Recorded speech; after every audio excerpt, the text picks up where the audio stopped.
Hello everyone, welcome to Global Compliance Panel's live webinar on 21 CFR Part 11 and Annex 11, what do you need to know to pass the new regulatory audits. My name is Nathan and I'm going to be your host today.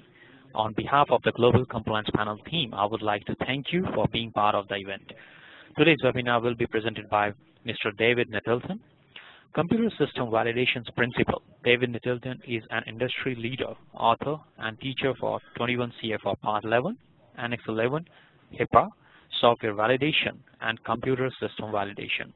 He is involved with the development, purchase, installation, operation, and maintenance of computerized systems used in FDA-compliant applications. He has completed more than 200 plus mission-critical laboratory, clinical, and manufacturing software implementation projects. We are honored to have such a distinguished person such as David Nettleton with us to present this webinar today. So before we begin, I would like to inform you about the program outline for this training session. This webinar is for 75 minutes duration. First, David will take you through today's webinar, highlighting the areas that would be covered, and then he would share with you with his presentation. We would like to inform you that all the participants, once part of the teleconference, have been placed on mute and will remain so until the QA window begins toward the end of the webinar. We also request you all to hold your questions until the QA window begins. 10 minutes of time will be allocated for question and answers. During the same, your questions will be answered. If for any reason you get logged out of this training session or teleconference, please follow the same procedure to join in again. Now that we are all ready to start, I request Mr. Nettleton to take it from here. Mr. David? Thank you. Hey, welcome everyone. We have a fantastic webinar today. It's just full of information that's very difficult to find anywhere else. I actually helped participate in the development of this law back in 1995 and 1996. It became a law in 1997, this Part 11 law. And it's only 2 1/3 pages long. And it's very high level, doesn't tell you how to comply with it. And so what we're going to do in this slide set is we're going to teach you what it really means to comply with Part 11. So it's a great webinar. We're going to go through a lot of information, and I just want you to make it interactive. I want you to be able to send me questions through chat, and then also give me questions verbally or through chat at the end of the presentation. So let's get started.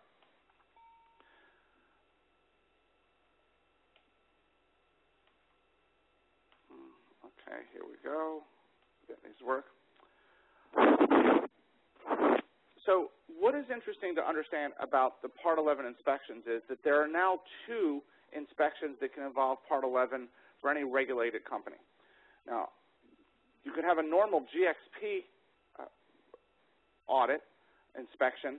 That would be just, every 2 years or so, the FDA shows up unannounced, and they're checking a whole number of things. Electronic records and electronic systems could be one of those, generally are one of those, okay? In addition to that, there is now, starting, November 2011, we've started direct Part 11 inspections. That's where the FDA comes specifically with specific inspectors directly to audit you for Part 11.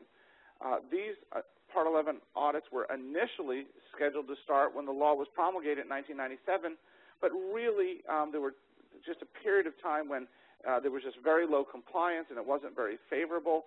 Then there was a period of time when the FDA was not auditing for Part 11 compliance at all, and then that was restored in November 2011. So now they're back to where they should have been, which is direct Part 11 compliance. And a lot of that has to do with the state of the economy, the state of the presidency, and how we're trying to kind of bring into compliance a kind of gentle way.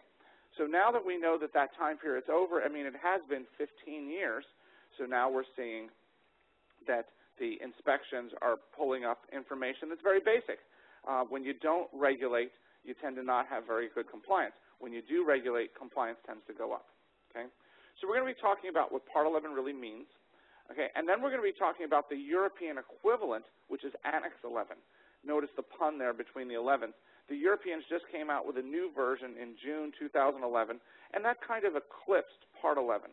So what we're going to see is probably in 2014 is we're going to see a rewrite of Part 11. It'll probably have the additions to it just like Annex 11 made, we don't really know what's going to happen there, but generally that's what happens. Basically what happens is the industry standards wind up being written into the law, some of the industry standards. But most of the industry standards that we're going to go over will still not be written in the law. It's not possible for the FDA or any other branch of government to tell you how to comply with a law. If they were to do that, it would stifle, innovation and creativity. And, laws take a really long time to update, in this case 15, 16 years for Part 11, so you could never be up to date within the law. So we're always going to be basing what we have to do on our industry standards. Now, if you have any questions of me after our time together, please use this, it's really long email address, dnettleton at Computer System Validation, or contact Global Compliance Panel. Either way, we will get your question answered for you. Our objective is to educate you so that you're knowledgeable about how to comply with these laws. Now, I'm a Part 11, Annex 11, and HIPAA consultant. Basically, every week I'm in a new city, I'm in a new client. I'm trying to help them become educated, and then I'm really trying to do their validation projects with them.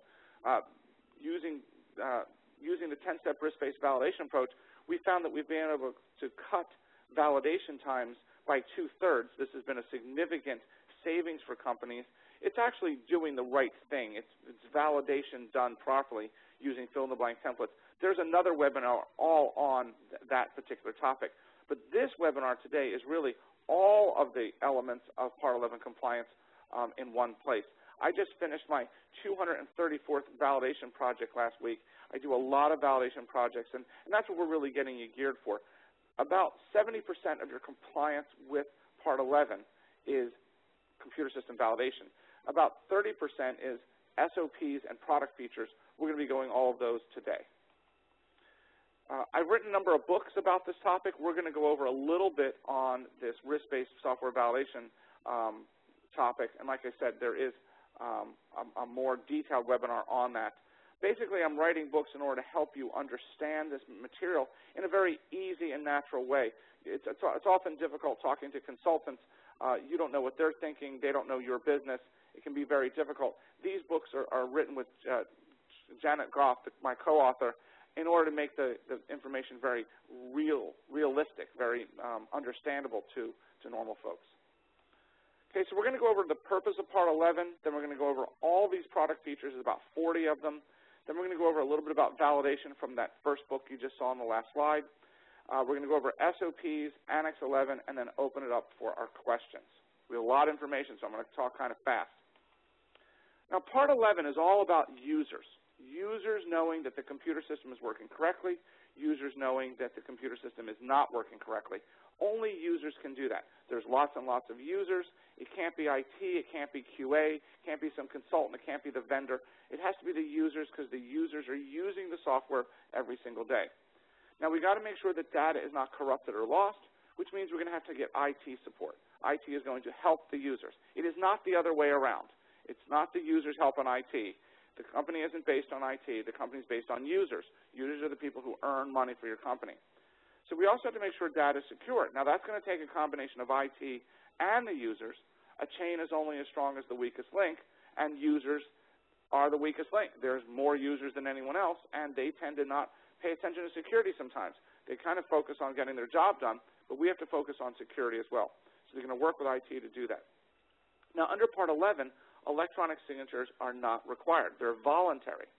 But if we do use them, and we really do want to use them because they make you very efficient, then we want to make sure approvals cannot be repudiated. Repudiation is a legal term that says, I didn't do it. Well, if you can say I didn't do it, well, then how good would your electronic signature be? It wouldn't be. So this idea of repudiation is something we must validate to make sure it's not going to happen. We also have to make sure that changes to data can be traced, which means we're going to need audit trails. Audit trails are required under Part 11. And we have to make sure that we can't falsify records, that it's made difficult to do so, and if it is done, we can detect it. Now, this concept of detection is very important that you understand because we're going to see it over and over again as we go through the slides on what these industry standards are. These industry standards are about detection. Let's go through a little scenario on how detection works. Let's say that when you came to work today, you closed your sliding glass door but didn't lock it. A thief comes up to it, opens a sliding glass door, comes in,